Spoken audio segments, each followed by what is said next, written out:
viewers, thanks for staying with us here on Times Now this Sunday afternoon. I'm Kritsween. We continue with our focus on the big story we're tracking on Times Now this afternoon. Well, boycott calls against Hindus from clerics of Ajmer Dargah that have shocked people. Two audio tapes that Times Now has access show khadims or clerics at the Ajmer Dargah making blatant threats towards Hindu businesses in the vicinity of the Dargah itself. They seek boycott of Hindu shopkeepers, saying that these people must be taught a lesson. And what's their crime? Only that these shopkeepers had downed their shutters for a few hours on 25th of June to express support for Nupur Sharma. It's following this show of solidarity that these boycott calls were issued on the 26th, the very next day, by a cleric named Fazle Ahmad. Listen in. आज अजमेर शरीफ में हिंदुओं ने दरगाह बाज़ार और नला बाज़ार के हिंदुओं ने नुपुर शर्मा के समर्थन में जुलूस निकाला और 12 बजे तक दुकानें बंद रखी हैं सुबह। तो आप तमाम हजरात से गुजारिश है कि अपने KGN ग्रुप के ज़रिए से इस बात को तमाम ज़ायरीन और तमाम गरीब नवाज के आशिकों से पहुँचा दो कि इन लोगों को तरसा दो, ना तो दरगाह बाज़ार से कोई शॉपिंग करे ना कोई नला बाज़ार से शॉपिंग करे। ये ख्वाजा साहब की बारगाह में आने वाले ज़ायरीनों के ज़रिए ही कमाते हैं और आज इनकी इतनी हिम्मत हो गई कि ये हम लोगों के सामने ही दुकानें बंद कर रहे हैं और एहतजाज जता रहे हैं और नुपुर शर्मा का समर्थन कर रहे हैं। तो जितने भी आशिक ख्वाजा हैं, इस बात को सस्ते में मत लो, इस बात को आगे से आगे हर जगह बोलो, हर ग्रुप में डालो, ताकि लोग इनसे 1 रुपये का भी धंधा ना करें और ये तरस जाएं। That's the call being given. एक रुपए का धंधा भी सफल ना हो. You heard the cleric in this first tape almost threatening to bring Hindu businesses to their knee. Now, enraged that someone had even dared raise their voice peacefully, we get you the second boycott tape. This was circulated far and wide on this WhatsApp group in Ajmer called the KGN. In it, you will hear a Dargah Khadim, Syed, exhort Muslims to not buy even 1 rupee worth of goods from Hindu shopkeepers till the time they are reduced to beggars. Listen in to the second shocking call. ये आप लोग देखें इनको, ये गरीब नवाज के नाम पे ही हमसे कमाते हैं और नुपुर शर्मा जैसी बज़ात औरत का साथ दे रहे हैं, जबकि इनको अपना साथ देना चाहिए। तो ये अपना जो दिखा रहे हैं, तो इनका एक ही तरीक़ा है कि जो भी हम लोग हैं, नला बाज़ार, दरगाह बाज़ार, जो भी मार्केट है, यहाँ से कुछ भी ख़रीद और फ़रोख्त ना करें और अपने ज़ायरीन को, अपने रिश्तेदारों को भी ये ताकीद करें, तब जाके इनके समझ में आएगी बात।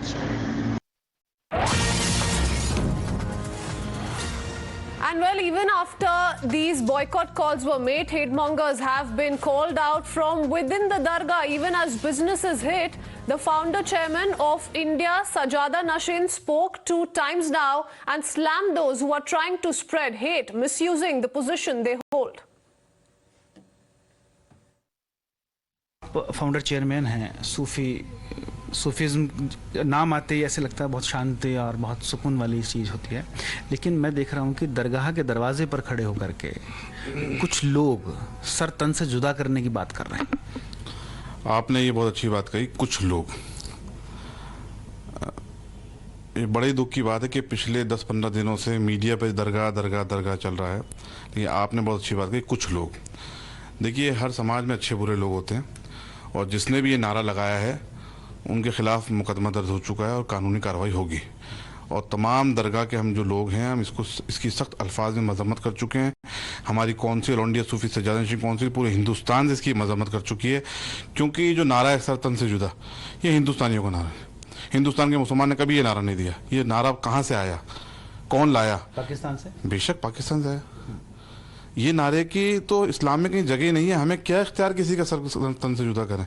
हिंदुस्तान तो है जो हिंदुस्तान के कॉन्स्टिट्यूशन से चलेगा, हिंदुस्तान के कानून से चलेगा। हिंदुस्तान में शरिया कानून थोड़ी ना है। जो लोग लगा रहे हैं, मैं समझता हूँ वो देशद्रोही हैं, ये नारे लगाने वाले। तो आपको लगता है उनके खिलाफ देशद्रोही का मुकदमा दर्ज होना चाहिए? देखिए, जो पब्लिक प्लेटफॉर्म से इस तरह के नारे लगा रहे हैं, बेशक उन पर कानूनी कार्रवाई होगी, जो भी लॉ में प्रोविजन है उसके खिलाफ एक्शन, स्ट्रिक्ट से स्ट्रिक्ट एक्शन होना चाहिए, क्योंकि उन लोगों की इन हरकतों से पूरी कौम बदनाम हो रही है, पूरा मजहब बदनाम हो रहा है, एक इतना बड़ा धार्मिक स्थल बदनाम हुआ है। मैंने देखा कि आप लोग पीएफआई की बहुत खिलाफत करते हैं, लेकिन पीएफआई के लोग अब दरगाह में घुस रहे हैं। ये बात सही है। दरगाहों के अगर माना जाए तो सबसे पहले ऑल इंडिया सूफी सज्जादा नशीन काउंसिल ने इनकी मुखालिफत की थी, और क्योंकि देखने में आया कि कई मैटर्स में ये लोग सस्पेक्टेड हैं। ऐसा तो नहीं है कि आपने खिलाफत की पीएफआई की, इसलिए पीएफआई ने और ताकत से आपके दरगाह में घुसने की कोशिश की, वो घुस गए, क्योंकि सरवर चिश्ती पीएफआई के सदस्य हैं, सक्रिय सदस्य हैं। देखिए, सक्रिय सदस्य इसका तो मुझे नॉलेज नहीं है। हाँ, मैंने कल ही परसों ही अजमेर के अखबार में पढ़ा, उन्होंने कहा मैं समर्थन करता हूँ खुल के। हमारा सिर्फ पैगाम मोहब्बत और अमन का रहा।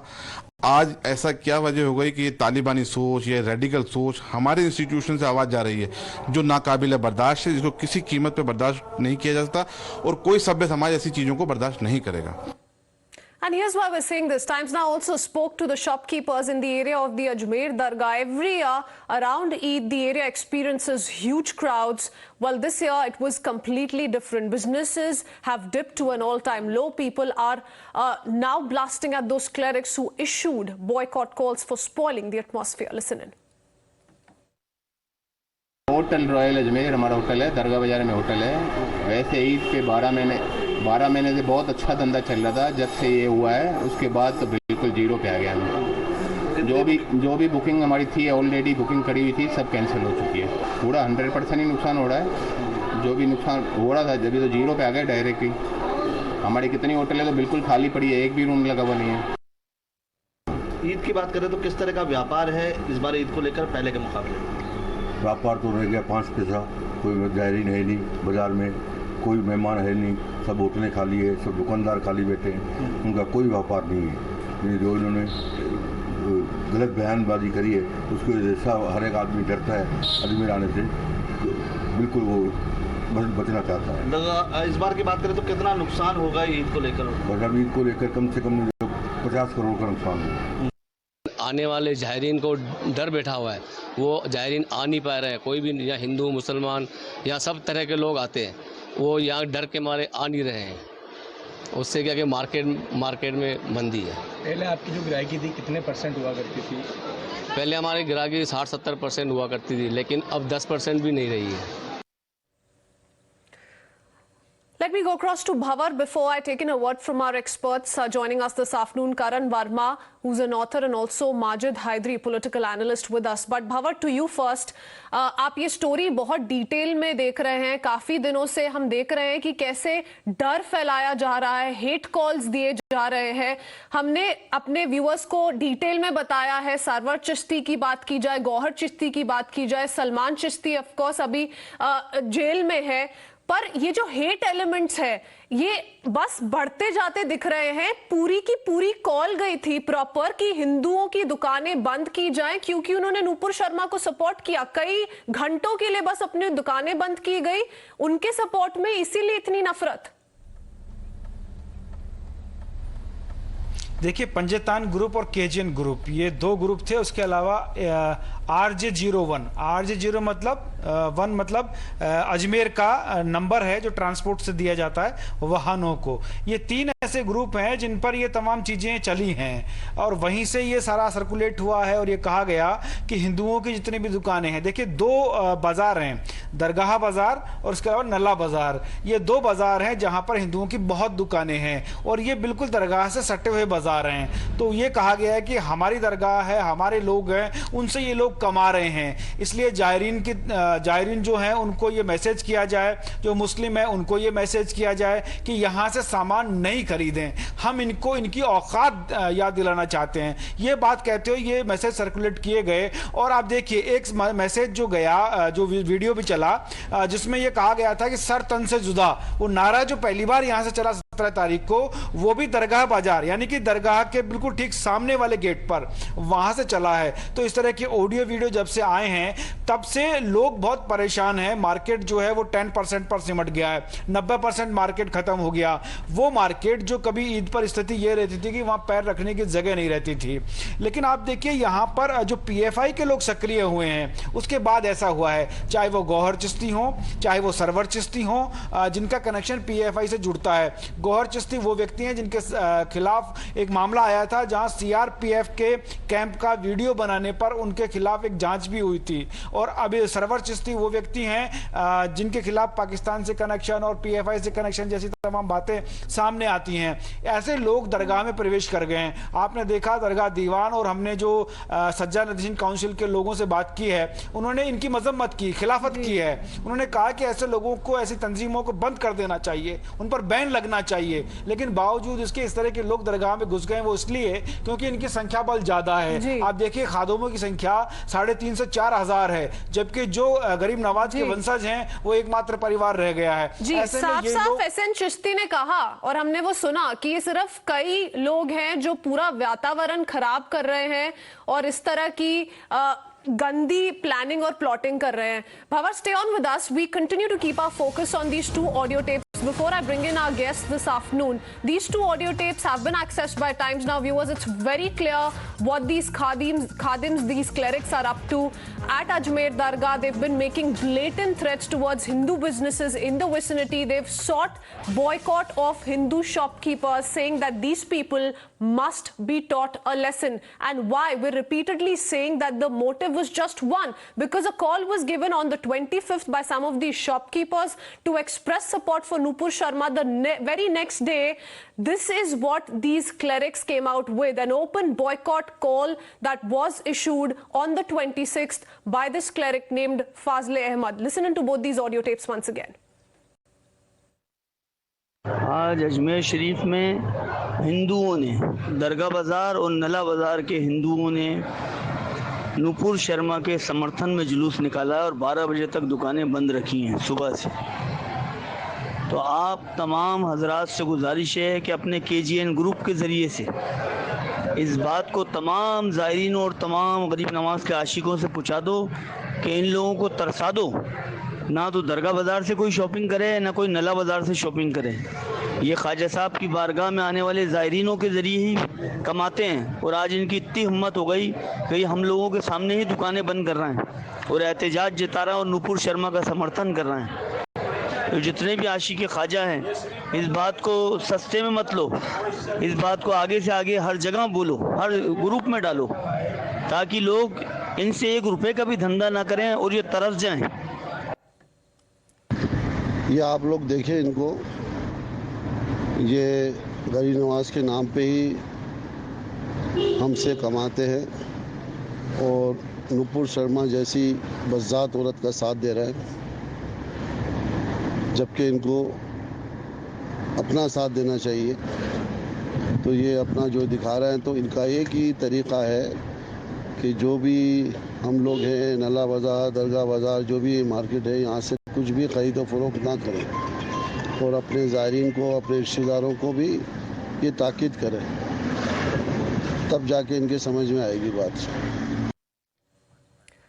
All right, let me bring in Karan Verma and Majid Haidari into the conversation. Haidari साहब, क्या चल रहा है ये? हम समझ नहीं पा रहे कि दिन ब दिन ऐसा हेट क्यों यूज किया जा रहा है। शॉप्स बंद करने का कॉल दिया जा रहा है, हिंदुओं की दुकानों से 1 रुपए का धंधा भी ना हो।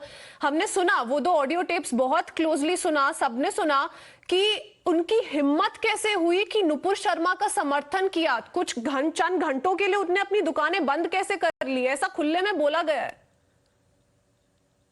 मैडम, सबसे पहले तो सबों को ईद मुबारक, बड़ी ईद मुबारक हो, बकर ईद मुबारक हो। See, Ajmer is not an ordinary land. It is the land which houses the Dargah of Khwaja Muhyiddin Chishti Rahmatullahi Alayh, the revered saint who is revered by Hindus, Muslims, all the communities in India. And I have never seen any non-Muslim going there without a headgear. That is the kind of respect every community in the nation has towards Khwaja. Now, coming to the point, see, there is nothing like support for Nupur Sharma. It's support for hate speech. It's support for the fringe, because BJP itself has called it the fringe. So they are supporting the fringe, not any individual. It has become a new style statement in the country that I am supporting Nupur Sharma. It's nothing like that. No, and let's not forget that Honorable Supreme Court has stamped her ideology. How is the BJP coming in all this? I'm just asking you a very simple question. These are clerics of the Ajmer Dargah, and this is not the first case in point, right, Mr. Hydari? We've been talking about the kind of provocative statements that have been made in public domain by several others, the likes of Sawar Chishti, Gohar Chishti, and they really need to be looked at carefully and closely. So this is not the first case in point. So why is the BJP being brought in here? No, madam, because BJP in its apology letter had itself described Nupur Sharma as the BJP has taken whatever action it had to take. The cases with the courts at the moment, action will be taken on that particular aspect. But what is this kind of hate that is being peddled across?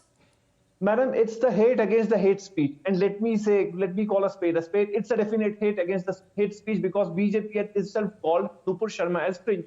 So why should anybody support a fringe? Why should anybody support a person whom Honorable Supreme Court has slammed her ideology and has said... Isn't it well within the rights of all those who want to go ahead and support Nupur Sharma to do so? This is like you're justifying what happened with Umesh Kohli and Kanhaiya Lal. They just forwarded some WhatsApp chats, WhatsApp messages in favor of Nupur Sharma. We cannot be justifying it, right? See, madam, you also spoke about PFI. Now, let me tell you, PFI has been recognized by Election Commission of India. When you raise questions over PFI, you actually raise questions over Election Commission of India, which is not acceptable. So everybody has a right. Maybe these people couldn't interpret it accordingly in the right perspective. But I want to tell you that there can be... It is a wrong perspective. It's not a right perspective. This is leading to a lot of hatred across the country. Let me go across to Bhavar. Bhavar has been tracking each and every development in the story, and I believe he has a question as well. Bhavar. देखिए, मैं यहाँ ये सवाल इनसे ये करना चाहता हूँ कि जो अजमेर है अमन शांति की एक जगह है जहाँ से एक मैसेज जाता है पूरी दुनिया को। तकरीबन 800 ऐसी संस्थाएं हैं जिनको यहाँ से मैसेज जाता है पूरे हिंदुस्तान में, और वो उसको फॉलो करती हैं। सूफीज़्म का इतना बड़ा केंद्र है, आप देखिए तब से लेकर अब तक करीबन 800 साल यहाँ पर हो चुका है। लेकिन ऐसा ही पिछले 15 से 20 दिन में क्या हो गया, जो मैंने लोगों से बात की है, इस तरह की हेट स्पीच वहाँ से आती है। उस दरगाह के दरवाजे से एक आवाज़ उठती है कि सर तन से जुदा कर दिया जाएगा। उस बाजार से एक आवाज़ उठती है कि हिंदुओं की दुकानों से आप सामान मत खरीदिए। ये कैसा सूफीज़्म का नज़ारा यहाँ दिखाया जा रहा है सिर्फ 15-20 दिन में? क्योंकि जब से यहाँ अंजुमन कमेटी के चुनाव हुए हैं, मेरी बात पर ध्यान दीजिएगा, पीएफआई से जुड़े हुए लोग अंजुमन कमेटी में हैं। ये मैं खुले में बात कर रहा हूं और मैं उसको साबित कर सकता हूं, मेरे पास प्रूफ है उस चीज के कि पीएफआई से जुड़े लोग वहां पर हैं, और जिसकी मजम्मत करती है वहां की जो सज्जा नसीन है वो उसकी मजम्मत कर रहे हैं, खिलाफत कर रहे हैं उसकी, कि ऐसे लोगों को वहां नहीं आना चाहिए। लेकिन बावजूद इसके वहां वो मौजूद हैं और वो जिस तरह के भड़काऊ बयान दे रहे हैं, पहली बार नहीं दिया है। 2020 से लेकर अब तक का आप इतिहास देख लीजिए, तब से लेकर इनके बयान आ रहे हैं। आप देखिए वहां जो गौहर हैं उनका एक वीडियो है जो एक पुलिया पर खड़े होकर सीआरपीएफ का एक वो वहां पर एक वीडियो बना रहे हैं, और उनसे एजेंसियों ने पूछताछ की है, उनकी 4-4 सिमों की जांच की गई है, और अब वो एनआईए के रडार पर भी हैं कि उनका कनेक्शन जो है वो समझाता जा रहा है। 17 तारीख को सर से तन जुदा करने की बात करते हैं जी। देखिए मेरे भाई, मैं आपको समझाता हूं मामला क्या है।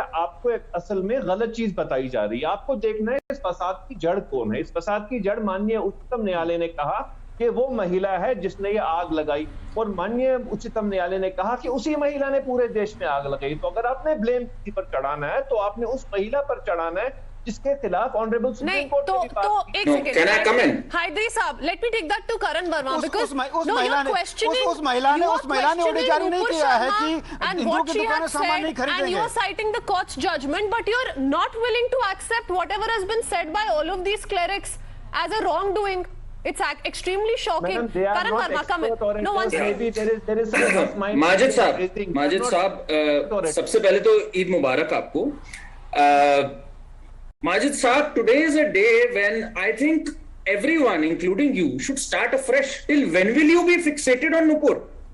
Nupur said something in a debate, action was taken, she was suspended. Does that mean the entire country will continue to burn? Does that mean we'll continue breathing down each other's throats? I mean, there has to be a time limit to Till when we can stretch this argument? And does this rationalize what's happening? I mean, innocent lives have been lost because of this, sir. Just because someone supports a particular point of view doesn't mean that someone picks up weapons and starts assaulting them. Is the fabric of our country so weak and fragile that just because someone made a remark in a speech, we are going to have a continued disturbance? A place which you rightly said has been revered for 800 years, in 15-20 days, everything goes for a toss. Is this the strength of the ethos that we've all cherished? Please, I think till people like you, sir, let me just complete. Till people like Majid Saab do not come here and criticize people like Sarwar Chishti, this madness will continue. Today, I appreciate Mr. S.N. Chishti's remarks. He said it. It is our responsibility to cleanse the system of such aberrations. Our bond is so strong that it can withstand many storms. Can it not withstand one statement? Please, I think it's time we showed some maturity. On the occasion of Eid at least, let's start afresh and you should make an appeal to everyone. Let's not suffer economically or in any sense. Let's strengthen this country and leave that and start afresh from today.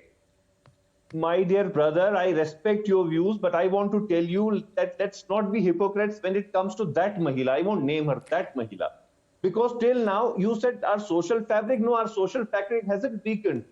Our idea of governance... Mr. Hydri, Karan Verma just pointed out that now you're beginning to obsess with Nupur Sharma and what she said. That's a matter that is being looked at. Action is being taken according to the law of the land. But how many statements will you justify, Mr. Hydri? Will you justify Salman Chishti putting a bounty on Nupur? Will you justify Sarwar Chishti, saying that the protest that we will hold will shake the nation? Will you justify Sar Tan Se Juda by Gohar Chishti? What all will you justify? I justify and stand by what Honorable Supreme Court has observed, and it has said... But you will not condemn these statements. But you will not condemn these statements. I stand with Honorable Supreme Court and I am not going to listen. Sir, do you condemn all these remarks? It's a simple question, Mr. Hydri. Do you not condemn any of these statements? I stand with my country's constitution and Honorable Supreme Court. There can be no ifs and buts all over Honorable Supreme Court's observation. Mr. Hydri, unfortunately, I'm running out of time, but, I've not really been given the answers that I was looking for from you gentlemen. I'll have to leave it at that. Karan Verma and Majid Hydri, appreciate you speaking to us here on Times Now. Thank you.